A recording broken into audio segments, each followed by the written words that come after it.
राधे राधे दोस्तों। आज मैं आपको एक बहुत अच्छी कहानी सुनाने जा रही हूँ। अगर आपको मेरी कहानी अच्छी लगे तो मेरे चैनल को लाइक सब्सक्राइब और शेयर ज़रूर करें। एक गरीब बुढ़िया थी। जब वह बहुत छोटी थी तभी से वह भोले बाबा को बहुत मानती थी। अब वह बुढ़िया हो गई थी। भोले बाबा की बहुत पूजा पाठ करती थी। उस बुढ़िया के 5 बेटे थे और अब वे जवान हो चुके थे। बुढ़िया के पति की मृत्यु बहुत पहले ही हो गई थी। बुढ़िया माई ने अपने 5 बेटों को बहुत मेहनत और मजदूरी करके पाला था। जैसे तैसे करके उसने अपने बच्चों को पाला था और भोले बाबा की कृपा से उसके 5 पुत्र भी अपनी माता की हर बात मानते थे। बुढ़िया माई अपने 5 बेटों के साथ खूब खुश थी। जो बुढ़िया के बेटे थे उनमें बहुत अच्छे संस्कार थे, इसीलिए बुढ़िया उन्हें अपने 5 रत्न कहती थी। लेकिन बहुत दिन बाद बुढ़िया को पता चला कि उसके 5 पुत्रों में एक एक गुण था, जिससे बुढ़िया माई अपने 5 पुत्रों को अनमोल रतन कहती थी। क्योंकि यह भोले बाबा की ही कृपा का फल था। जो बुढ़िया के बेटों में एक एक अनमोल गुण थे, क्योंकि हर माता पिता के लिए उसके बच्चे अनमोल ही होते हैं। लेकिन बुढ़िया के बेटों में तो एक एक पाँचों एक एक रतन थे, क्योंकि बुढ़िया ने बचपन से ही अपने बेटों के नाम राम गोपाल ऐसे करके रखे थे। लेकिन जब उसे पता चला अपने बेटों के गुण के बारे में, तो उन्होंने उन्हीं के गुण के मिलते जुलते नाम बुढ़िया ने रखे और भोले बाबा का बहुत गुणगान करा कि मेरी श्रद्धा भक्ति को देखकर ही भोले बाबा ने मुझे ऐसे गुणवान पुत्रों से नवाजा है। क्योंकि जो बुढ़िया का बड़ा बेटा था, बुढ़िया उसे गल रतन कहती थी, क्योंकि वह बहुत सारा पानी 5 मिनट तक अपने गले में रख सकता था। बहुत सारे पानी का मतलब है एक नदी या एक तालाब, जिसे वह अपने गले में रखकर पूरी नदी या तालाब को सुखा सकता था। और जो बुढ़िया का दूसरा बेटा था, जो अपने पैरों को लंबा कर सकता था, तो बुढ़िया उसे श्रवण रतन के नाम से पुकारती थी। और बुढ़िया का जो तीसरा बेटा था, जिसका पूरा शरीर वज्र के समान था, इसलिए बुढ़िया उससे वज्र रतन के नाम से पुकारती थी। और जो चौथा बेटा था, उस पर आग का कोई असर नहीं होता था, तो बुढ़िया उसको अग्नि रतन कहकर पुकारती थी। और जो बुढ़िया का सबसे छोटा यानी 5वां बेटा था, वह अपनी सांसों को रोककर पूरा एक दिन रह सकता था, जबकि कोई साधारण मनुष्य सांस 5 मिनट से ज़्यादा नहीं रोक सकता। क्योंकि अगर कोई 2 से 3 मिनट तक सांस रोक सकता है तो उसकी मृत्यु हो सकती है। हाँ, कुछ लोग होते हैं जो 1 से 2 मिनट अपनी सांस रोक सकते हैं, लेकिन उनके लिए उन्हें बहुत अभ्यास करना पड़ता है। बुढ़िया के जो बेटे थे, उन्हें ये प्राकृतिक गुण मिले थे। उन्होंने अपनी माँ से अच्छे संस्कार भी मिले थे। लेकिन बुढ़िया ने अपने बेटों को बोल दिया था कि तुम्हें इस बारे में किसी को नहीं बताना। बेटे अपनी माँ की बात को पत्थर की लकीर मानते थे, इसीलिए वे किसी को नहीं बताते थे उनके गुणों के बारे में। बुढ़िया हमेशा भोले बाबा की पूजा करती थी, लेकिन कभी भी बुढ़िया धन की अपेक्षा नहीं रखती थी कि हे भोले बाबा मुझे धन दौलत देना। उसे धन दौलत की चाहत नहीं थी। वे हमेशा भोले बाबा से प्रार्थना करती कि हे भोले बाबा मेरे बेटे हमेशा मिलजुल कर रहें। वैसे तो उन 5 भाइयों में बहुत प्रेम था, हमेशा एक दूसरे का सम्मान करते थे, क्योंकि अब बेटे बड़े हो गए थे और अपनी माँ का हाथ बटाने लगे थे। और उनका अपना मछलियाँ बेचने का काम था, क्योंकि वे जाति से मछुआरे थे और उनकी माँ ने उन्हें मछलियाँ बेचकर ही पाला था। अब वे मछलियों को साधारण मनुष्य की तरह तो नहीं पकड़ेंगे, क्योंकि जब उनमें इतने गुण हैं तो वे अपने तरीके से मछलियाँ पकड़ते थे और ऐसा करके कोई उन्हें देख ना ले। इसीलिए वे रात को 12 बजे मछलियाँ पकड़ने तालाब पर जाते थे। और बुढ़िया का जो सबसे बड़ा बेटा था गल रतन, वह अपने गले में पूरे तालाब का पानी भर लेता था, जिससे मछलियाँ नीचे आ जाती थी। और बुढ़िया के चारों बेटे इतनी ही मछलियों को उठा लेते थे जितनी से उनका गुजारा चल सके। बुढ़िया का बड़ा बेटा रोज बोलता कि जितनी मछली उठानी है वह बस 5 मिनट में ही उठा लेना, इससे ज़्यादा समय तक मैं पानी को अपने गले में नहीं रख सकता।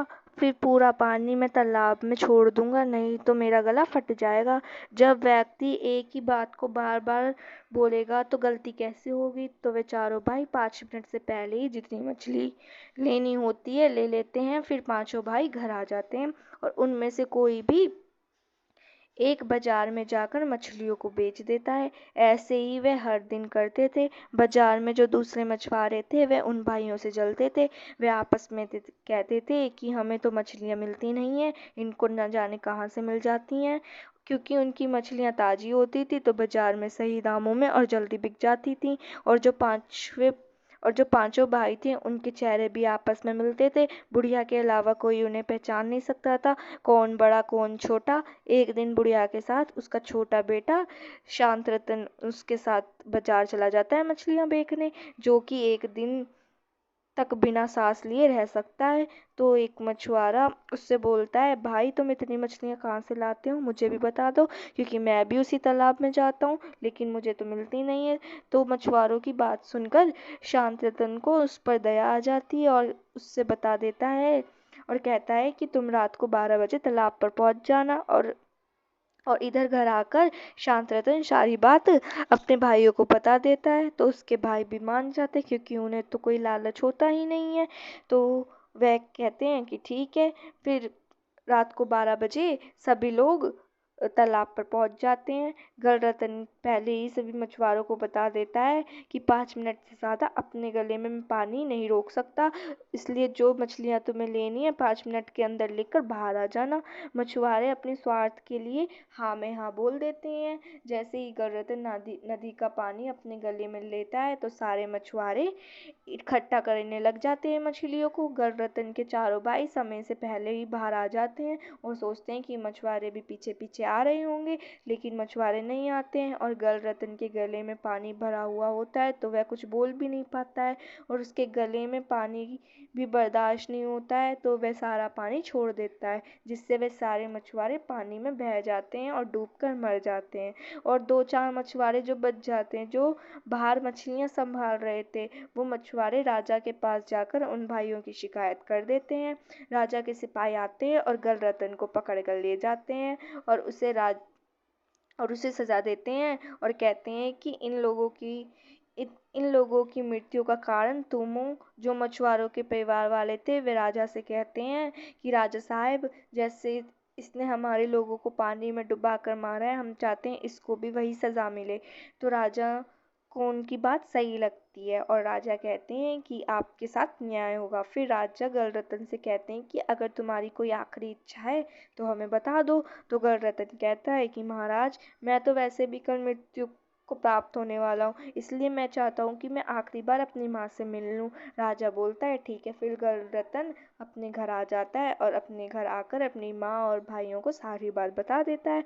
तो उसकी माँ कहती हैं, गलरतन तुम्हारी जगह पर शिवन रतन जाएगा, क्योंकि वह अपने पैरों को लंबा कर सकता है, इसीलिए वह पानी में डूबेगा नहीं। अब अगले दिन शिवन रतन गलरतन के स्थान पर चला जाता है और फिर सब लोग उसे गलरतन समझ बैठते हैं और इसे डुबाने के लिए पानी में उतार देते हैं। लेकिन यह क्या, वह तालाब में तो बढ़ता ही जा रहा है, वह डूब ही नहीं रहा था। चेहरे तो एक जैसे थे, कोई भी उन्हें पहचान नहीं सका कि गलरतन कौन है और श्रवण रतन कौन है।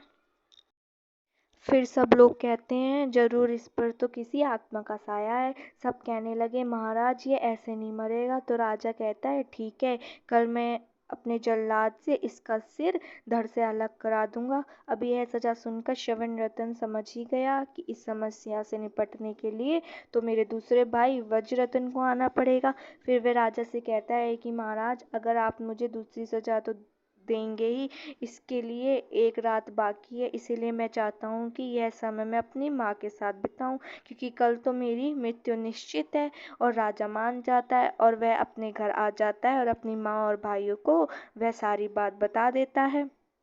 तो बुढ़िया कहती है कि ठीक है बेटा, घबराओ मत, कल तुम्हारे स्थान पर वज्ररतन जाएगा। और अगले दिन वज्ररतन जाता है और वह जल्लाद अपनी तलवार उठाता है तो वह वज्ररतन का धड़ काटने के लिए चलता है, तो उसकी तलवार के 2 टुकड़े हो जाते हैं। जब लोग ये देखकर हैरान हो जाते हैं कि यह सब क्या हो रहा है, किसी की भी कुछ समझ नहीं आता है। तब राजा कहता है कि ये ऐसे नहीं मरेगा, इसको कल आग में जलाया जाएगा, इसको आग से कौन बचाएगा। और राजा उसे गलरतन समझकर कहता है कि कल तुम्हें जिंदा आग में जला दिया जाएगा।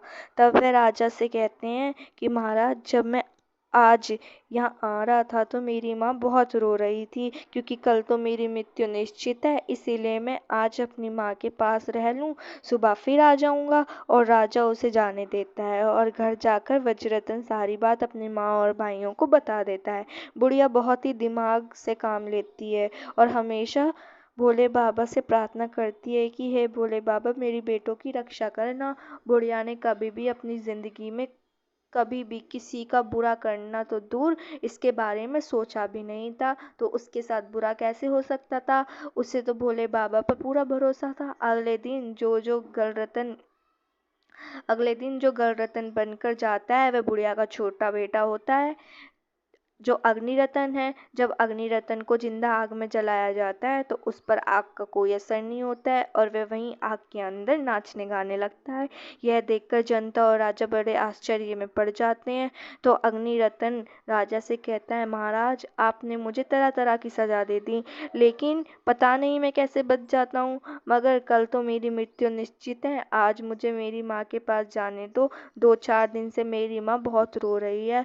आज मैं अपनी माँ के आंचल में सिर रखकर खूब रोऊंगा, तब मैं चैन से मर पाऊंगा। महाराज को बहुत दया आती है और उसे जाने के लिए कहते हैं कि कल तो तुम्हारी मृत्यु निश्चित है। और अग्निरतन अपने घर आता है और अपने भाइयों और माँ से लिपट जाता है। बुढ़िया भोले बाबा की जय जयकार करती है और कहती है कि भोले बाबा, आपने मेरे बच्चों की रक्षा की और उन्हें ये गुण दिए, तो मेरी भक्ति सफल हो गई। अब राजा अपने सैनिकों से जमीन में गहरा और बहुत बड़ा गड्ढा खुदवाता है गलरतन को जिंदा दफनाने के लिए।